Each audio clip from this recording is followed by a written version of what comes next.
வணக்கம். இது தமிழ் சமையல் மதுரை டு கோவை. இன்னைக்கு கோயம்புத்தூர் ஸ்பெஷல் கத்திரிக்காய் பஜ்ஜி பண்ண போறோம். பஜ்ஜினா வாழைக்காய் மாதிரி சுடுற பஜ்ஜி கிடையாது, இது கடையிற பஜ்ஜி, கொஜ்ஜுன்னு கூட சொல்லலாம். அதுக்கு தேவையான பொருட்கள்: கத்திரிக்காய் 7 கத்திரிக்காய் எடுத்துருக்கோம். நீங்கள் ஒரு 10-12 கூட போட்டுக்கலாம். 2 சின்ன உருளைக்கிழங்கு, கொஞ்சம் பெருசாக இருந்தால் ஒன்றே போதும். இதை தோல் சீவி கத்திரிக்காயையும் காம்பு கிள்ளி தண்ணியில் போட்டு வச்சுருந்தா கொஞ்சம் கருக்காமல் இருக்கும். இது சின்ன வெங்காயம் நறுக்கி வச்சுருக்காங்க. ஒரு கை சின்ன வெங்காயம் எடுத்துக்கலாம். சின்ன வெங்காயம் போட்டால் தான் இதுக்கு சுவையே இருக்கும். இது நாட்டு தக்காளி 2 நாட்டு தக்காளி நறுக்கி வச்சுருக்காங்க. கொஞ்சம் கருவேப்பிலை, மல்லி இலை. இது செய்கிறது ரொம்பவே சுலபந்தான். இது இட்லிக்கும் தோசைக்கும் ரொம்பவே நல்லாயிருக்கும். இப்போ வாங்க எப்படி செய்கிறதுன்னு பார்க்கலாம். நாங்கள் இன்றைக்கி குக்கரில் செய்ய போகிறோம். குக்கர்ல செஞ்சா தான் நல்லா வெந்துருவோம். ஆனால் ஆயெல்லாம் குக்கரில் செய்ய மாட்டாங்களே, ஊர்லலாம் சட்டியில். குக்கரையே தப்பலாம். எண்ணெய் ஊற்றிட்டீங்க. இது என்ன எண்ணெய்? கடலெண்ணெய். அப்பெல்லாம் நல்லா கீழே காலில் பிடிச்சிட்டு கடைவாங்க. இப்போ கடைய முடியறது இல்லை, நம்மளால உட்கார முடியறது இல்லை. அதனால குக்கரில் வச்சு நல்லா நல்லா வெந்துரும். அதுக்கப்புறம் அப்படியே நின்றுட்டே மசிச்சுக்கிறது தான். எண்ணெய் காஞ்சதும் கடுகு போடலாம். கடுகு பொரிஞ்சிருச்சுங்க, உளுந்து போட்டுடலாமா? கொஞ்சம் ஒரு 1/4 தேக்கரண்டி எடுத்துடும். சீரகம்லாம் வேணாம்ல? நம்ம பொடியும் தானே போட போகிறோம். வெங்காயம், வெங்காயம் அடுப்பு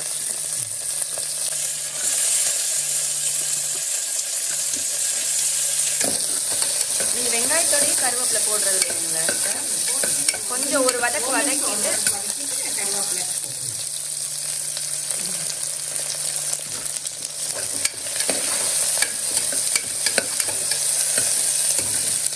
வெங்காயம் வணங்கட்டும்.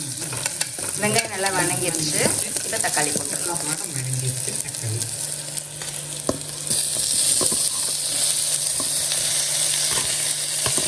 நாட்டு தக்காளி இல்லைன்னா பெங்களூர் தக்காளி போட்டுக்கலாம். ஆனால் சின்ன வெங்காயம் அதுதான் போடும். சின்ன வெங்காயம், பெரிய வெங்காயம் இது வந்து தக்காளி ரொம்ப வதங்குவோம், கொட்டி மாதிரி வதங்குவோங்கிறது. தக்காளி வேகணும். அது நம்ம கத்திரிக்காயோட வெச்சுக்கலாம். வெங்காயம் மட்டும் வதங்கினா போதும். அப்படியே சைடில் தக்காளி வதங்குற நேரத்தில் இதை நறுக்கிடலாம். நாளாக போட்டாலும் கத்திரிக்காய் சின்னதாக எடுத்தேன். சின்ன சின்ன கத்திரிக்காய் தானே இருக்குது.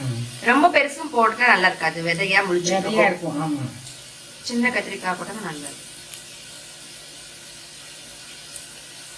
ஏதாவது இருந்தால் எடுப்பாங்க. இந்த காம்பு போட தேவையில்லை. போடலாம், நல்லா தான் இருக்கும். போடுவாங்க, பார்வதியத்தை போடுவாங்கல்ல, எல்லாருமே போடுவாங்க. ஆமா, இப்பெல்லாம் காம்புல இந்த இது வருது, கத்திரிக்காய் முந்தி மாதிரி நம்ம வீட்டுல வளர்க்கறத வந்து காம்பும் போட்டுக்கலாம். அதனால செடி போட்டாந்து வச்சிருக்கேன். பத்தி இது ஒரு பப்பையா இருக்குது. கடையில வாங்குறதுனால காம்பு போடல.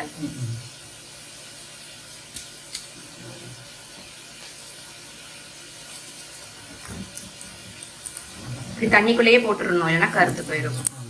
உருளைக்கிழங்கும் கருத்துரும், கத்திரிக்காயும் கருத்துரும். அது இன்னும் கருத்து ஒன்று எடுத்துக்கலாம்.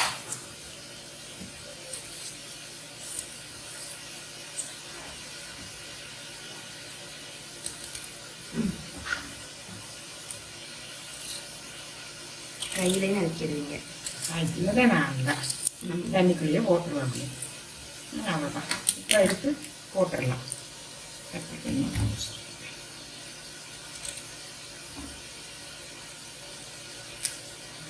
இருக்குது.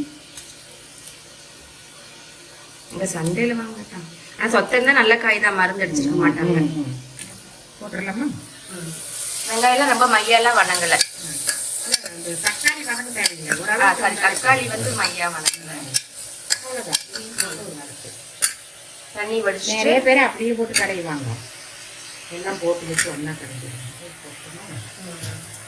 ஆமா, வணக்காமலே கிடந்தாலும் அது ஒரு டேஸ்ட். ஆனா வெங்காயமாவது வணக்குவாங்கல்ல, கடைசியா வணக்கி போடுவாங்களோ என்னமோ. அது சில பேரெல்லாம் அப்படியே போடுவாங்க. நாங்க இப்படி பண்றதுதான். அவ்வளவுதான். மஞ்சள் தூள் போடும்.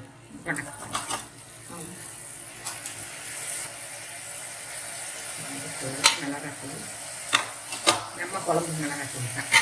நம்ம சாம்பார் தூள், நம்ம கறி எல்லாத்துக்குமே இதே தூள் தான். பருப்பு சேர்க்கறது, பருப்பு சேர்க்காத சாம்பார் தூள். இதுல மிளகா, மல்லி, சீரகம், மிளகு, வெந்தயம், மஞ்சள் எல்லாமே. பெருங்காயமும் பருப்பும் சேர்க்கணும். இல்லை இல்லாதவங்க தனி மிளகாத்தூள் தனி மல்லித்தூள் போட்டுக்கலாம். சீரகத்தூளும் மிளகுத்தூளும் ஒரு பிஞ்ச் போட்டுக்கலாம். ஏன்னா நம்மளுக்கு எல்லாரும் சேர்ந்துருக்குன்னா நம்ம அது சும்மா ஒரு சிட்டிலே போட்டுக்கலாம். இது சில பேர் இந்த பொடி போடாம காஞ்ச மிளகா இல்லைன்னா பச்சை மிளகாயா எது போடுவாங்க? காஞ்ச மிளகா காஞ்ச மிளகா போடுவாங்க பொடிக்கு பதில். அது ஒரு டேஸ்ட் இருக்கும். பச்சை மிளகாய் இந்த கத்திரிக்காய் பஜ்ஜி நல்லா இருக்குது. காஞ்ச மிளகா நிறைய கிள்ளி வெங்காயத்தடையே வணக்கிடணுமா? அதுவும் நல்லா இருக்கும். கத்திரிக்காவும் ரொம்ப எல்லாம் வணங்க தேவையில்லை. சும்மா ஒரு பெரட்டுனா போதும். அளவா இப்படி தண்ணி வச்சிடணும். வேகிற அளவுக்கு மட்டும், முழுகிற அளவு மட்டும்தான். கொத்தமல்லி தண்ணி மேலே போட்டு கொத்தமல்லி தண்ணியை இப்படி மேலே போட்டு இப்பயே போட்டுடலாம். அது சேர்ந்து வெந்தா நல்ல ஒரு வாசம் அந்த காம்போட. தேவையில்லை, அப்படியே மூடிடலாம். 5 நிமிஷம் வேலை தான். மூடி இது வேகிறதுக்குள்ளே நம்ம இட்லியை வச்சுட்டோம்னா முடிஞ்சது. டின்னரோ பிரேக்ஃபாஸ்ட்.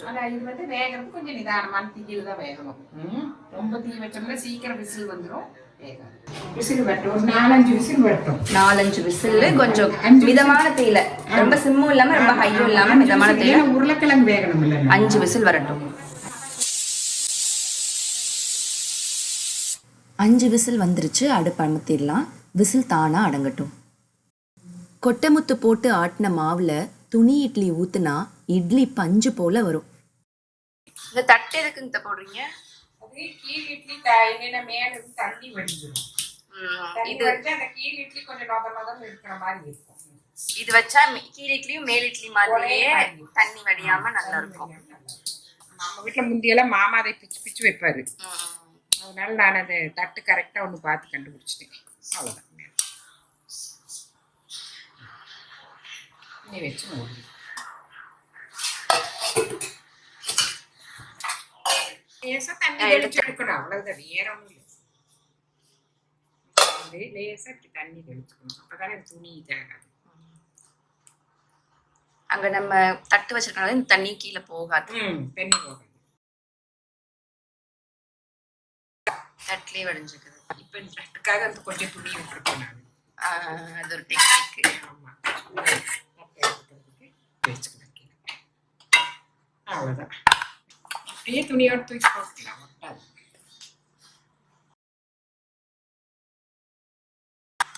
இதுக்கு தண்ணி ஊத்துல, இதுக்கு தண்ணி கீழே எடுத்து தண்ணி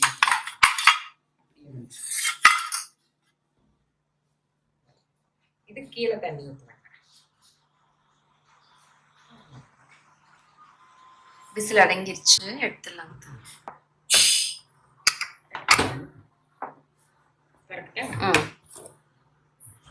5 விசில்ல நல்லா வெந்துருச்சு. இப்ப கடைஞ்சிடலாம். கீழே ஒரு துணி வச்சு கடைவீங்களா? அப்பதான் நகராம இருக்கும். மத்தந்தா மத்து வச்சு கடையலாம், இல்லைன்னா இந்த பொட்டேட்டோ மேஷர் கூட வச்சு கடையலாம்.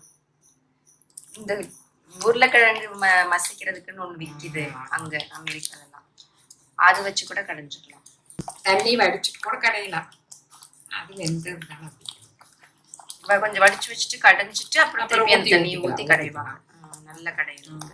இப்ப கடைஞ்சு வெந்து கிடக்குது இல்ல, அதனால ரொம்ப கூலாட்டம் கிடைக்கூடாது.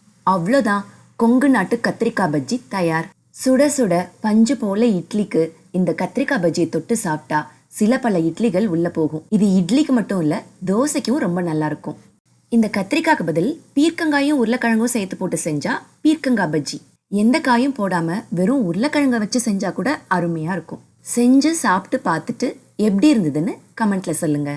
சத்தான உணவு சமைக்க சப்ஸ்கிரைப் பண்ணுங்க தமிழ் சமையல் மதுரை டு கோவை. அன்புடன் ஷியாமலா சத்யசீலன். நன்றி.